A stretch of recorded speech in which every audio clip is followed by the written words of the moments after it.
The Lonely Monster. Once, there was a monster who lived in a huge cave. In the town nearby, the children were the only ones who believed in him. Nobody even knew where the cave was.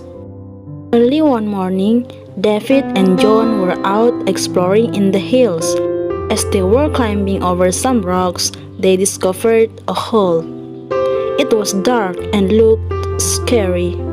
David thought they should carry on walking, but John was curious.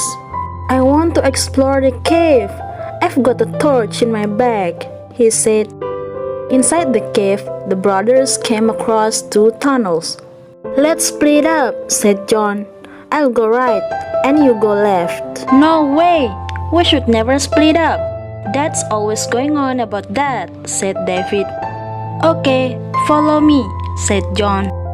The tunnel seemed to go on, but eventually they reached a big empty room. They were just about to turn back when out of the shadows appeared a huge monster.